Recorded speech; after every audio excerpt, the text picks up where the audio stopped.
सांगलीच्या पोलीस स्टेशनमध्ये आलोय आणि मला अतिशय आनंदाची बातमी इथे कळली की नशामुक्तीसाठी सांगली पोलीस स्टेशनने खूप चांगलं काम केलंय। संदीप घुगे एसपी साहेब आहेत, त्यांनी त्यांच्या सगळ्यांनी चांगलं काम केलंय आणि मुख्य म्हणजे गांजा पकडलाय आणि त्या मी पहिल्यांदाच नाव ऐकलं असले इंजेक्शन कसले घेतात आणि त्याच्यामुळे त्यांना कळत नाही की आपण कुठलीही अननॅचरल गोष्ट बॉडीमध्ये घेतली तर त्याचं नुकसानच होणार ना।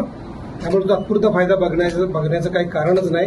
तर नशामुक्त राहण्यासाठी चांगले मित्र निवडा, आईबाबांचा ऐका आणि रात्रीचे मित्र अजिबात करू नका आणि त्यामुळे तुम्ही चांगले राहाल आणि चांगल्या गोष्टीचा ध्यास करा, नाहीतर तुमचं आयुष्य लवकर संपेल आणि तुमच्या आयुष्याला तुम्ही जबाबदार असाल, बाकीचं कोणी जबाबदार नाही। लवकर हार्ट अटॅक येऊन भराल म्हणून तर व्यसन करू नका आणि संध्याकाळच्या मित्रांपासून लांब राहा, सकाळचे मित्र निवडा, मग व्यायाम चांगला कराल। व्यायामासाठी कुठल्याही इंजेक्शनची ड्रगची कुठलीही आवश्यकता नाही। चांगल्या उठा, दंड बैठका मारल्या की बस होतं, सुदृढ शरीर राहतं। सगळ्यांना खूप खूप शुभेच्छा। नशा करेल तर तुम्ही स्वतःला माराल, पुढे लक्षात ठेवा। धन्यवाद।